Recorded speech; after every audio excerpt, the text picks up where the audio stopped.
Hello हा कार्यालय का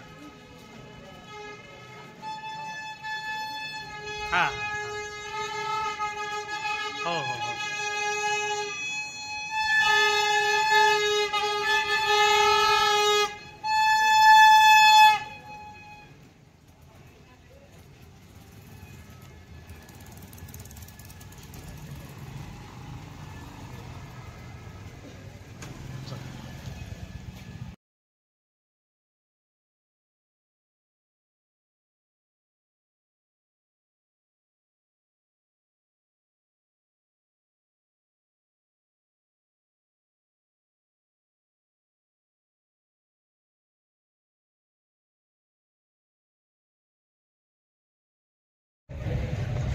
आणि ते पैसे मदत करायचे आता आपल्याकडे तर पहिलेच नाहीत.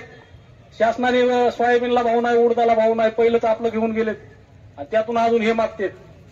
इलेक्शनचा फॉर्म भरता वेळेस त्यांनी त्यांची प्रॉपर्टी तिथं लिहिलेली आहे. किती लिहिलेली आहे? 8 कोटी रुपयाची. 7 कोटी काहीतरी आहे, 8 कोटी रुपये ते आहे लमसम. लिगली तेवढी दाखवली, अनलिगली किती असेल आपणच विचार करू शकतो. पण त्यांनी जी मदत मागवली ती मदत अशी मागवली. आता आपल्याला होणारा साखर कारखाना हळगाव हा 15,000 टन चालणार आहे. त्याच्यानंतर जी सभा कॉर्नर सभा आयोजित केलेली आहे या सभेमध्ये राष्ट्रवादी काँग्रेस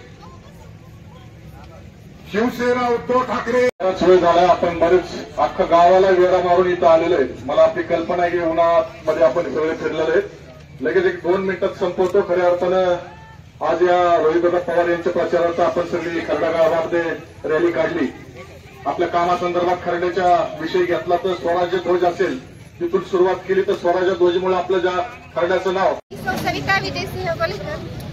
आज खरडा पंचकृषीतील सर्व महिला पदाधिकारी, आमचे सर्व बंधू, आदरणीय कर्जत जामखेडचे विद्यमान आमदार तसेच भावी आमदार आणि भावी मुख्यमंत्री ज्यांना पाहते कर्जत जामखेडची जनता, त्यांच्या प्रचारार्थ आम्ही आज गावभर रॅली काढली.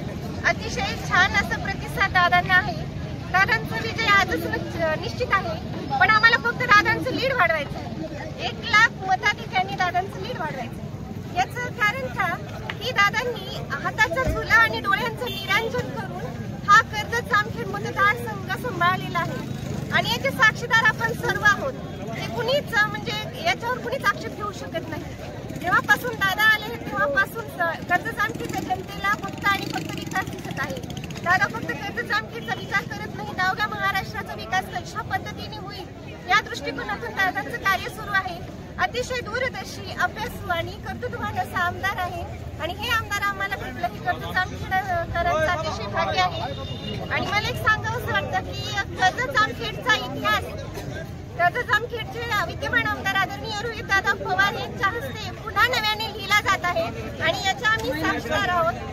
याचा आम्हाला अतिशय आनंद आहे. आणि अजून एक गोष्ट सगळ्यात महत्त्वाची सांगावीशी वाटते की महिलांना नोकरीमध्ये असो, राजकारणात असो 50% आरक्षण जर कोणी मिळवून दिलं असेल तर राष्ट्रवादी काँग्रेस पक्षाचे शरदचंद्र पवार यांनी दिलं आणि त्याला न्याय खऱ्या अर्थाने कुणी दिला असेल तर तो कर्जत जामखेडचे विद्यमान आमदार आदरणीय रोहितदादा पवार यांनी दिला आहे. कारण जेव्हापासून दादा आले आहेत तेव्हापासून आमच्या सर्व महिला भगिनी बाहेर पडत आहेत. दादांनी तेव्हापासून आमच्या सर्व महिला भगिनी बाहेर पडत आहेत. दादांनी खरड्यामधलं सांगायचं झालं तर दादांनी खरड्यामध्ये हरिग्राम उद्योग सुरू केला आहे. त्या उद्योगामधून आज कितीतरी महिलांना रोजगार मिळत आहे, कितीतरी महिला सक्षम बनत आहेत. दादांचं महिलांच्या बाबतीत अजून सांगायचं झालं तर बचत गटाच्या माध्यमातून एवढी मोठी औद्योगिक क्रांती सुरू आहे. आज महिला दादांच्या मार्फत आज तुम्ही पाहिलं 1,500 रुपये राज्य सरकारने महायुती सरकारने देऊ केले, पण ते 1,500 मिळवण्यासाठी त्या महिलांना 1,500 रोज उडवावा लागला आणि 1,500 बँकेच्या चक्रा माराव्या लागल्या. पण दादांनी आज 6,000 कोटीपेक्षा जास्त कर्ज वाटप हे बचत गटांना केलं आहे कर्जत जामखेडमध्ये. पण कुठल्याही महिलेला कुठलाही कागद घेऊन कधीही बँकेत चक्रा माराव्या लागल्या नाही. कर्जत जामखेडच्या विद्यमान आमदारच्या आमच्या मातोश्री आदरणीय सुनंदाताई पवार या बचत गटाचे कामं बघतात आणि त्यांनी प्रत्येक बचत गटात जाऊन प्रत्येक गणात जाऊन त्या महिलांपर्यंत कर्ज पोहोच केलं. म्हणजे महिलांना कुठेही जाण्याची गरज पडली नाही आणि महिला सुरक्षिततेचा पण विचार तितक्याच बारकाईने केला जातो. असं तुम्ही पाहत असतात समाजात हा स्त्रियांवर आज चिमुकलीपासून ते वयोवृद्ध स्त्रीपर्यंत आज कोणी सुरक्षित नाही. आज महिला सुरक्षिततेचा जो महाभयंकर प्रश्न आपल्या समोर उभा आहे त्या प्रश्नाला तोडगा देण्याचं कार्य, त्या प्रश्नातून महिला दक्षता समिती जामखेडमध्ये दादांनी स्थापन केली.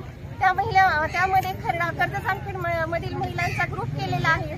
कुठल्याही महिलेला कसली अडचण नसली फक्त एक मिस कॉल दिला तर तिथे दादांची यंत्रणा पोहोचते. दादांनी आरोग्याच्या बाबतीत कार्य केले, दादांनी शिक्षणाच्या बाबतीत कार्य केले, दादांनी गावाचा विकास केलाय. दादा म्हणजे सर्वांगीण विकास आहे. करता एवढंच सांगते, दादा म्हणजे विकासाचं नवं पर्व, दादा म्हणजे कर्जत जामखेडकरांचा गर्व, दादा म्हणजे एक नवं पर्व. आणि अन्याय, अत्याचार, भ्रष्टाचार, गुलामगिरी, दडपशाही लोप होईल सर्व, कारण येणार आहे लवकरच महाविकास आघाडीचे एक नवं पर्व.